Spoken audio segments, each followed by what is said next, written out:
ಅದು ನಮ್ಮ ಸರ್ಕಾರ ಬಂದ ಕೂಡಲೇ ಮೈಸೂರು ಯೂನಿವರ್ಸಿಟಿಗಿರ್ತಕ್ಕಂಥ ಇತಿಹಾಸ, ಕ್ವಾಲಿಟಿ ಮತ್ತು ಅಲ್ಲಿ ಇರೋ ತಗೊಂಡಂಥ ವಿದ್ಯಾರ್ಥಿಗಳ ಸರ್ಟಿಫಿಕೇಷನ್ಗೆ ದೇಶಾದ್ಯಂತ ಅಥವಾ ಅಂತಾರಾಷ್ಟ್ರ ಮಟ್ಟದಲ್ಲೂ ಸಹ ಅದಕ್ಕೆ ಭಾಳ ವ್ಯಾಲ್ಯೂ ಇದೆ. ಅದನ್ನು ಬೈಫರ್ಕೇಟ್ ಮಾಡಿ ಯೂನಿವರ್ಸಿಟಿ ಗಂಭೀರತೆ ಕಡಿಮೆ ಆಗಿದೆ ಅಂತೇಳಿ ಸಾಕಷ್ಟು ಚರ್ಚೆ ಆಗಿದೆ. ಎರಡೂ ಸದನದಲ್ಲಿ ಮೇಲ್ಮನೆ ಮತ್ತು ಕೆಳಮನೆಯಲ್ಲಿ ಚರ್ಚೆ ಆಗಿ ಇದನ್ನು ಕೆಲವರು ವಾಪಸ್ಸು ಮೈಸೂರು ಯೂನಿವರ್ಸಿಟಿಗೆ ಕೊಡಬೇಕು ಅಂತ ಬಹುತೇಕ ಜಾಸ್ತಿ ಜನದ ಅಭಿಪ್ರಾಯ ಅದೇ ಇತ್ತು. ಹಾಗಾಗಿ ನಾವು ಈಗಾಗಲೇ ಬೈಫರ್ಕೇಟ್ ಆಗಿರೋದ್ರಿಂದ ಆ ಥರ ಏಕಾಏಕಿ ತೀರ್ಮಾನ ತಗೊಳ್ಳೋದು ಬೇಡ ಅಂಥೇಳಿ ಮಾನ್ಯ ಮುಖ್ಯಮಂತ್ರಿಗಳು ಒಂದು ಸಬ್ ಕಮಿಟಿನ ಮಾಡಿದ್ದಾರೆ. ಉಪಮುಖ್ಯಮಂತ್ರಿಯವರ ಅಧ್ಯಕ್ಷತೆಯಲ್ಲಿ ಹೈಯರ್ ಎಜುಕೇಷನ್ ಮಿನಿಸ್ಟ್ರು ಅವರೆಲ್ಲರೂ ಅದಕ್ಕೆ ಸಂಬಂಧಪಟ್ಟಂಥ ಇಲಾಖೆ ಅಧಿಕಾರಿಗಳು ಎಲ್ಲರೂ ಅವರು ಇನ್ನೂ ವರದಿಯನ್ನು ಕ್ಯಾಬಿನೆಟ್ಗೆ ತಂದಿಲ್ಲ. ಕ್ಯಾಬಿನೆಟ್ಗೆ ಬಂದಾಗ ಅವರು ಏನು ಅವರು ತೀರ್ಮಾನವನ್ನು ಅವರ ಅಭಿಪ್ರಾಯವನ್ನು ಮಂಡಿಸ್ತಾರೆ, ಅದು ಫುಲ್ ಕ್ಯಾಬಿನೆಟಲ್ಲಿ ಚರ್ಚೆ ಆಗುತ್ತೆ. ಅದಾದ ನಂತರ ಅದು ತೀರ್ಮಾನ ಆಗೋದು. ಈಗ ಸದ್ಯಕ್ಕೆ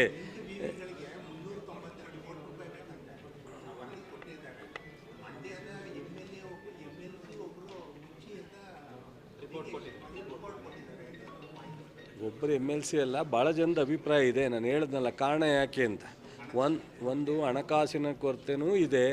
ಸಂಪೂರ್ಣವಾಗಿ ಯೂನಿವರ್ಸಿಟಿ ಇಲ್ಲಿ ಮಂಡ್ಯ ಓಪನ್ ಆಗಿ ಬಹುಶಃ ಐದಾರು ವರ್ಷ ಆಗಿತ್ತಾ? ಹಾಂ, 5 ವರ್ಷ ಆಯಿತು.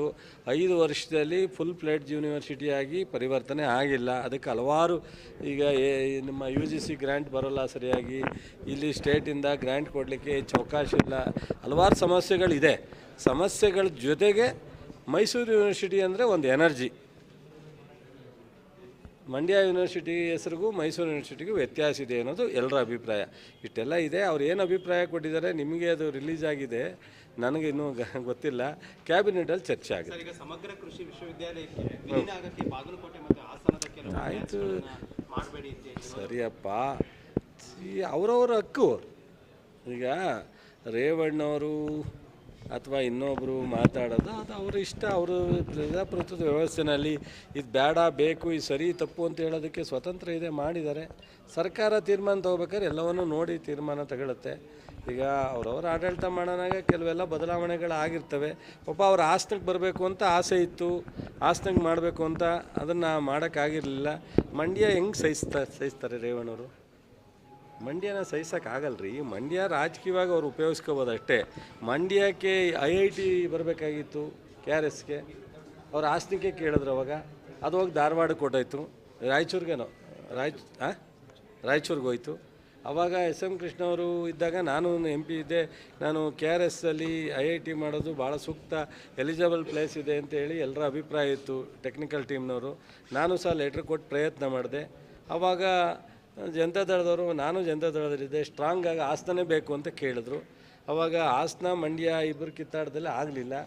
ನನಗೆ ರಾಯಚೂರಿಗೆ ಹೋಯ್ತು. ನೆಕ್ಸ್ಟು BJP ಗೌರ್ಮೆಂಟ್ ಬಂದಾಗ ಬಹುಶಃ ಹಾಸನದ ರಾಜಕಾರಣ, ಅದು ಜನತಾದಳದ ರಾಜಕಾರಣ, ಇವರು ರೇವಣ್ಣ ಸಾಹೇಬರು ಹೆಂಗ್ರಿ ಹೋಗ್ತಾರೆ ಮಂಡ್ಯನ? ಪಾಪ ಮಂಡ್ಯದವ್ರು ಓಟ್ ಬೇಕು ಅಷ್ಟೇ ವಿನ ಅವ್ರಿಗೆ ಮಂಡ್ಯಕ್ಕೇನು ಅವ್ರು ಮಾಡಲಿಕ್ಕೆ ಇಷ್ಟ. ನೋಡಿ, ಅದೇ ಕಣ್ಣು ಎಣ್ಣೆದಪ್ಪ, ಓಟ್ಗೆ ಕಣ್ಣು ಹೇಳಲೇಬೇಕಲ್ಲ. ಅಯ್ಯೋ ನಾನು ನಿಮ್ಮ ಪರ ಇದ್ದೀನಿ ಅಂತ ಹೇಳಿದ್ರೆ ಓಟ್ ಹೆಂಗೆ ಹಾಕ್ತಾರೋ? ಈಗ ಅನೇಕರು ಅಭಿಪ್ರಾಯನ ವ್ಯಕ್ತಪಡಿಸಿದ್ರು ಬೈಫರ್ಕೇಟ್ ಮಾಡೋದು ಬೇಡ. ಅವ್ರು ಯಾರೂ ಮಂಡ್ಯಕ್ಕೆ ವಿರೋಧ ವ್ಯಕ್ತಪಡಿಸಲಿಲ್ಲ. ಆದರೆ ಇವತ್ತಿನ ಇಂಟಿಗ್ರೇಟೆಡ್ ನಾವು ಸಮಗ್ರ ಕೃಷಿಗೋಸ್ಕರ ಇಂಟಿಗ್ರೇಟೆಡ್ ಯೂನಿವರ್ಸಿಟಿ ಆಗಬೇಕು, ಆವಾಗ ನೀವು ಮಂಡ್ಯನೂ ಮಾಡಿ ಅಂತ ಹೇಳಿದ್ರೆ ವಿನ ಮಂಡ್ಯ ಬೇಡ ಅಂದಿಲ್ಲ ಭಾಳಷ್ಟು ಜನ. ಇವರು ಮಂಡ್ಯ ಬೇಡ ಅಂತಾರೆ ಅಷ್ಟೇ, ಗೊತ್ತಾಯ್ತು? ಮಂಡ್ಯ ಬೇಡ ಅನ್ನಲಿಲ್ಲ. GKVKನೂ ಇಂಟಿಗ್ರೇಟೆಡ್ ಯೂನಿವರ್ಸಿಟಿ ಮಾಡಿದ್ರು. ಅದಕ್ಕೋಸ್ಕರ ಇನ್ನು 2 ದಿವಸದೊಳಗಡೆ ಒಂದು ಕಮಿಟಿ ಮಾಡ್ತಾಯಿದ್ದೀವಿ. ಮುಖ್ಯಮಂತ್ರಿಯವರು ಒಂದು ಆದೇಶದಂತೆ ನಮ್ಮ ಚೀಫ್ ಸೆಕ್ರೆಟರಿಯವರು ನನಗೆ ಪತ್ರ ಬಂದಿದೆ. ಎಲ್ಲ ಯೂನಿವರ್ಸಿಟಿನೂ ಯಾವ್ಯಾವುದಕ್ಕೆ ಇಂಟಿಗ್ರೇಟೆಡ್ ಮಾಡಬೇಕು ಅನ್ನೋದ್ರ ಬಗ್ಗೆ ಒಂದು ಕಮಿಟಿ ಮಾಡಲಿಕ್ಕೆ ತೀರ್ಮಾನ ಆಗಿದೆ ಕ್ಯಾಬಿನೆಟಲ್ಲಿ. ಅದನ್ನು ಮಾಡ್ತೀವಿ, ಅದು ಸಪ್ರೇಟು. ಇದು ಮಂಡ್ಯ ಯೂನಿವರ್ಸಿಟಿಗೆ ರೇವಣ್ಣವ್ರಿಗೆ ತುಂಬ ಥ್ಯಾಂಕ್ಸ್ ಹೇಳಿ. ಹಾಂ ಬೇಡ ಅಂದರೆ ಯಾರಪ್ಪ. ಈಗ ನೀನು ಹೋರಾಟ ಮಾಡಿದ್ರೆ ನಾನು ಬೇಡ ಅನ್ನೋಕ್ಕಾಗಲ್ಲ, ನಾನು ಹೋರಾಟ ಮಾಡಿದ್ರೆ ನೀನು ಬೇಡ ಅನ್ನೋಕ್ಕಾಗಲ್ಲ. ಇದು ಪ್ರತಿಯೊಬ್ಬರ ಹಕ್ಕು ಹೋರಾಟ ಮಾಡಿ. ಹಾಂ ಹಾಂ ಯಾರು ಯಾರು ಈಗ ಕುಡಿಯೋ ನೀರನ್ನು ನಾವು ಯಾರನ್ನು across the country supreme court order ಇದೆ.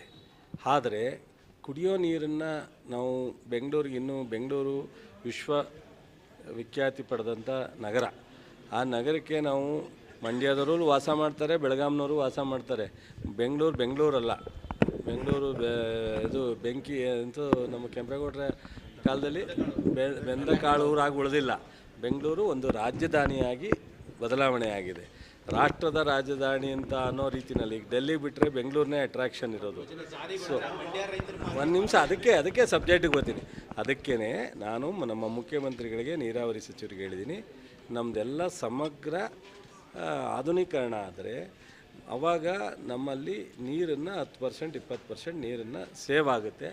ಆ ಸೇವ್ ಆದ ನೀರನ್ನು ಕುಡಿಯೋ ನೀರಿಗೆ ಈಗ ಮೈಸೂರು, ಮಂಡ್ಯ ಎಲ್ಲ ಕಡೆ ಕಾವೇರಿ ನೀರನ್ನು ಕೊಡೋವಂಥ ಯೋಜನೆ ಮಾಡ್ತಾಯಿದ್ದೀವಿ. ಸೊ ಬೆಂಗಳೂರು ಕೊಡಲೇಬೇಕಾಗುತ್ತೆ ನೀರನ್ನು. ಬಟ್ ಆದರೆ ಆ ನೀರನ್ನು ನಾವು ಈ ವೇಸ್ಟ್ ಆಗ್ತಿರೋ ನೀರನ್ನು ಉಳಿಸಿ ನೀರನ್ನು ಕೊಡಬೇಕೇ ವಿನ ರೈತರಿಗೂ ತೊಂದರೆ ಆಗಬಾರ್ದು. ಅದನ್ನು ಮಾಡಬೇಕು ಅಂತ ನಮ್ಮ ಪ್ರಯತ್ನ. ಪಾಪ ತಮ್ಮಣ್ಣವರು, ರೇವಣ್ಣವರು ಅವ್ರದ್ದೇ ಆದ ರೀತಿ ರಾಜಕಾರಣ ಬೆರೆಸ್ತಾರೆ. ನಾವು ರಾಜಕಾರಣ ಮಾಡೋಕ್ಕಾಗದ? ಜನರ ರೈತರ ಬಗ್ಗೆ ರಾಜಕಾರಣ ಮಾಡೋದು ಬೇಡ, ಕೆಲಸ ಮಾಡೋದು. ಖರ್ಗೆ ಅವ್ರನ್ನ ಮೀಟ್ ಮಾಡಿದ್ದಾರೆ ಸರ್ ರಾಜಣ್ಣ ಅವರು. ಖರ್ಗೆ ಅವ್ರನ್ನ ಭೇಟಿ ಮಾಡಿದ್ದಾರೆ ರಾಜಣ್ಣ ಅವರು ರಾಜ್ಯಾಧ್ಯಕ್ಷ ಸ್ಥಾನ. ಸರಿಯಪ್ಪ, ನಮ್ಮ ರಾಜ್ಯದ ಒಬ್ಬ ಸೀನಿಯರ್ ರಾಜಕೀಯ ಮುತ್ಸದಿ AICC ಅಧ್ಯಕ್ಷ ಆಗಿರೋದು ನಮ್ಮೆಲ್ಲರ ಸೌಭಾಗ್ಯ. ನಾವು ಯಾರು ಹೋದ್ರೂ ನಮ್ಮ ಹತ್ರ ಅವ್ರ ಹತ್ರ ಸಬ್ಜೆಕ್ಟ್ ಇದೆಯಲ್ಲೋ ಅವ್ರನ್ನ ಭೇಟಿ ಮಾಡ್ತೀವಿ ನಾವು. ನಮಗೊಂದು ಖುಷಿ. ಈಗ ಬೇರೆ ಯಾರೋ ರಾಜ್ಯದ ಒಬ್ಬರು ಅಧ್ಯಕ್ಷ ಆದ ತಕ್ಷಣವೇ ನಾವು ಅಷ್ಟು ಸುಲಭವಾಗಿ ಭೇಟಿ ಮಾಡೋಕ್ಕಾಗಲ್ಲ. ನಮ್ಮ ಖರ್ಗೆ ಅವರು ಅಂತ ಅಂದರೆ ನಾವು ಹೋದಾಗೆಲ್ಲ ಭೇಟಿ ಮಾಡ್ತೀವಿ. ನಾವು ಅವ್ರ ಮನೆ ಒಂದು ಕಾಫಿ ಕುಡಿತೀವಿ. ಸೊ ಅದಕ್ಕೆ ಬಹುಶಃ ನೋಡಿ, ನನಗೆ ಗೊತ್ತಿಲ್ಲ, ನನಗೆ ಆ ವಿಚಾರ ಸಬ್ಜೆಕ್ಟ್ ಗೊತ್ತಿಲ್ಲ. ಭೇಟಿ ಮಾಡ್ತಕ್ಕಂಥ ತಪ್ಪಲ್ಲ, ಸಬ್ಜೆಕ್ಟ್ ಏನಿದೆ ಗೊತ್ತಿಲ್ಲ. ಅಧ್ಯಕ್ಷರು ಹೇಳಿದ್ದಾರೆ, ಯಾವುದೇನೇ ವಿಚಾರ ಇದ್ದರೂ ನಾವು ಸಮರ್ಥರಿದ್ದೀವಿ, ತೀರ್ಮಾನ ತಗೋತೀವಿ ಅಂತ ಖರ್ಗೆ ಅವರೇ ಹೇಳಿದ್ದಾರೆ ಹಿಂದೆ. ಅವರು ಸೂಕ್ತವಾದ ಸಂದರ್ಭದಲ್ಲಿ ಅವ್ರು ತೀರ್ಮಾನ ತಗೋತೀವಿ ಅಂದಮೇಲೆ ಅದ್ರ ಬಗ್ಗೆ ನಾವು ಯಾಕೆ ಚರ್ಚೆ ಮಾಡೋದು? ಹಾಸನದಲ್ಲಿ ನಿಂತ್ಕೋತಾರೆ ಚುನಾವಣೆಗೆ ಅಂತ ಯಾರು ಹೇಳಿದ್ರ? ಆ ಥರ ಏನಿಲ್ಲ. ಹಾಸನ, ಮಂಡ್ಯ, ತುಮಕೂರು, ರಾಯಚೂರು ಎಲ್ಲ ಒಂದೇ. ನನಗೆ ರಾಜ್ಯದ 31 ಜಿಲ್ಲೆನೂ ಒಂದೇ. ಕೃಷಿ ಮಂತ್ರಿಯಾಗಿ ಎಲ್ಲೆಲ್ಲಿ ಅವಶ್ಯಕತೆ ಇದೆ, ಎಲ್ಲಿ ರೈತರ ಸಮಸ್ಯೆ ಇದೆ. ಮೊನ್ನೆ ಚಿತ್ರದುರ್ಗಕ್ಕೆ ಹೋಗಿದ್ದೆ, 4 ಸಲ ಚಿತ್ರದುರ್ಗಕ್ಕೆ ಹೋಗಿದ್ದೀನಿ. ಅಂದಾಕ್ಷಣ ಹಾಸನಗಿಂತ ಜಾಸ್ತಿ ಚಿತ್ರದುರ್ಗಕ್ಕೆ ಹೋಗಿದ್ದೀನಿ.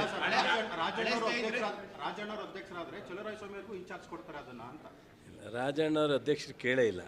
ಯಾರು ಹೇಳ್ತಾರೆ ನಿಮಗೆ? ನಾವು ಯಾರಿಗೂ ಇಟ್ಕೊಡೋಕ್ಕಿಲ್ಲ, ನಮ್ಮ ಕೆಲಸ ನಾವು ಮಾಡೋದು ಅಷ್ಟೇ. ಪಾಪ ಮಂಡ್ಯದ ಬಗ್ಗೆ ಅವ್ರಿಗೆ ಭಾಳ ಒಳಗಡೆ ದ್ವೇಷ ಇದೆಯೋ ಅಥವಾ ಇಲ್ಲ, ಓಟ್ ಹಾಕ್ಸ್ಕೊಳಕ್ಕೆ ಒಬ್ಬರು ಬ್ರದರ್ ಹಿಂಗೆ ಮಾತಾಡ್ತಾರೆ, ಒಬ್ಬ ಬ್ರದರ್ ಹಂಗೆ ಮಾತಾಡ್ತಾರೆ. ಪಾಪ ನಮ್ಮ ಜಿಲ್ಲೆ ಜನಕ್ಕೆ ಇನ್ನೂ ಮುಗ್ದ್ರು ಅರ್ಥ ಆಗಿಲ್ಲ. ಅರ್ಥ ಆಗಂಟ ನಾನು ಕಾಯ್ತಾ ಇದ್ದೀನಿ. ಹಾಂ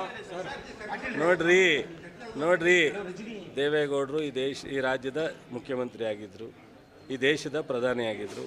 ಕುಮಾರಸ್ವಾಮಿಯವರು ಈ ರಾಜ್ಯದ 2 ಬಾರಿ ಮುಖ್ಯಮಂತ್ರಿ ಆಗಿದ್ದಾರೆ.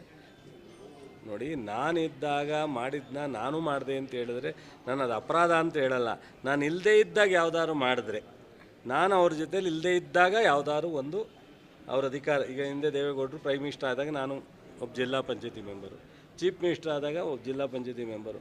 ಅವತ್ತೇನಾದ್ರೂ ಶಾಶ್ವತವಾಗಿ ಮಹಾರಾಜರು ಮಾಡೋಕ್ಕಾಗದೇ ಇರೋದನ್ನು, ಹಿಂದೆ ಬ್ರಿಟಿಷ್ನವ್ರು ಮಾಡೋಕ್ಕಾಗದೇ ಇರೋದನ್ನ ಈ ಜಿಲ್ಲೆಗೆ ಕೊಟ್ಟಿದ್ದರೆ ನಾನು ನಿಜವಾಗ್ಲೂ ಸಾಷ್ಟಾಂಗ ನಮಸ್ಕಾರ. ಗೊತ್ತಾಯ್ತು, ಅವರೇ ಆಗಿಲ್ವಲ್ಲ, ಅದಕ್ಕೆ ಹಂಗೆ ಅಂತಾರೆ ಕಣೋ. ಅಯ್ಯೋ ನೀವು ಎಲ್ಲ ಒಂದು ನಿಮಿಷ ಕೇಳು. ಕುಮಾರಸ್ವಾಮಿಯವರು ಪೂರ್ಣ ಅವಧಿ ಅವ್ರು ಹೇಳಿದ್ರು 2018ರಲ್ಲೂ ಹೇಳಿದ್ರು, 23 ಹೇಳಿದ್ರು. ನನಗೆ ಫುಲ್ ಗೌರ್ಮೆಂಟ್ ಬರ್ತಾ ಇದ್ರೆ ನಾನು ಡಿಸಾಲ್ವ್ ಮಾಡ್ತೀನಿ ಪಾರ್ಟಿನ, ನಾನು ರಾಜಕಾರಣ ನಿವೃತ್ತಿ ಕೊಡ್ತೀನಿ ಅಂತ ನಿಮ್ಮ ಮುಂದೆಲ್ಲೇ ಹೇಳಿದರು, TVR ಮುಂದೆ. ಅವ್ರಿಗೇನಾಗಿದೆ, ಅವರು 2 ಬಾರಿನೂ ಫುಲ್ ಆಗಲಿಲ್ಲ. ಅದಕ್ಕೆ ಅವ್ರಿಗೆ ಬೇರೆಯವರು ಆಗಲ್ಲ ಅನ್ನೋ ಭಾವನೆಯಿಂದ ಹೇಳ್ತಾರೆ. MP ಪಾಟೀಲ್ ಸಚಿವರು ಯಾರು? ಎಂ ಬಿ ಪಾಟೀಲ್ ಅವರು ಎಂ ಬಿ ಪಾಟೀಲ್ ಫುಲ್ ಇರಲ್ಲ ಅಂತ ಹೇಳಿದ್ರ? ಇರಲ್ಲ ಅಂತಲ್ಲ ಸರ್, ಪೂರ್ಣಾವಧಿ ಪೂರೈಸ್ತಾರೆ ಅವರ ನೇತೃತ್ವದಲ್ಲಿ ಮುಂದಿನ ಚುನಾವಣೆ ಅನ್ನೋದು ಕೂಡ ಹೇಳಿದ್ದಾರೆ ಸರ್. ಅವರವ್ರ ಅಭಿಪ್ರಾಯ ಅವರು ವ್ಯಕ್ತಪಡಿಸಿದ್ದಾರೆ. ನಾನು ನನ್ನ ಅಭಿಪ್ರಾಯ ವ್ಯಕ್ತಪಡಿಸ್ಬೋದು ಅಷ್ಟೇ. ತೀರ್ಮಾನ ನಮ್ಮ ಹೈಕಮಾಂಡ್ ತಗೊಳ್ಳುತ್ತೆ. ಕಳೆದ 3 ವರ್ಷದಿಂದ ವಿಸಿನಲ್ಲಿ 280 ಜನ ಸಾವನ್ನಪ್ಪಿದ್ದಾರೆ ತಡೆಗೋಡೆಯಿಂದ. ಈಗ ಮೊನ್ನೆ ಪಾಂಡುಪುರ ಈ ನಮ್ಮ ಶಿವಳ್ಳಿ ಭಾಗದಲ್ಲಿ ಆಯ್ತಲ್ಲ, ಅದಕ್ಕೆ ತಡೆಗೋಡೆನೂ ಸೇರಿ ಎಸ್ಟಿಮೇಟ್ ಸ್ಯಾಂಕ್ಷನ್ ಆಗಿದೆ. ಸ್ವಲ್ಪ ಕಾಂಟ್ರಾಕ್ಟ್ರು ಯಾರು ಅಂದರೆ ನಮ್ಮ ಮಾಜಿ ಸಚಿವರ ಕಡೆಯವರೇ, ಅವರ ತಮ್ಮನೇ ಯಾರು ಅವ್ರ ಅಣ್ಣನ ಮಗನ ಕಾಂಟ್ರಾಕ್ಟ್ ಅಂತೆ, ಕೂಡಲೇ ಮಾಡಲಿಕ್ಕೆ ಹೇಳು ಅಂತ ಹೇಳಿದ್ದೀನಿ ಸಂಬಂಧಪಟ್ಟಂಥ ಇಂಜಿನಿಯರ್ಗೆ. ಸೊ ಮಾಡದೇ ಇದ್ದರೆ ಮುಂದೇನು ಅಂತ ಇಲಾಖೆ ಕ್ರಮ ತಗೊಳುತ್ತೆ.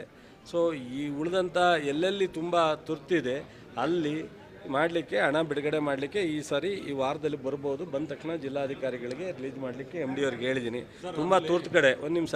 ಬಟ್ ನಮ್ಮ ಯುವಕರಿಗೂ ಹೇಳ್ತೀನಿ, ನಮ್ಮ ಜಿಲ್ಲೆಯ ಅಥವಾ ಹೊರಗಡೆಯಿಂದ ಬರ್ತಕ್ಕಂಥ ಯಾರೇ ಯುವಕರಿರಲಿ, ಯಾವುದೇ ರಸ್ತೆಯಲ್ಲಿ ಪ್ರಯಾಣ ಮಾಡೋಣಾಗ ಸ್ವಲ್ಪ ಎಚ್ಚರಿಕೆಯಿಂದ ಮಾಡಬೇಕು ಅಂತೇಳಿ ವಿನಂತಿ ಮಾಡ್ತೀನಿ. ಸರ್, ಅದು PWD ರಸ್ತೆ ಇರಬೇಕಾಗಿತ್ತು, ವಿಸಿನಲ್ಲಿ ಸರ್ವಿಸ್ ರೋಡಲ್ಲಿ ರಸ್ತೆ ಮಾಡಿದ್ದಾರೆ, ಅದ್ರ ಬಗ್ಗೆ ಅದು ತಪ್ಪಿದೆ.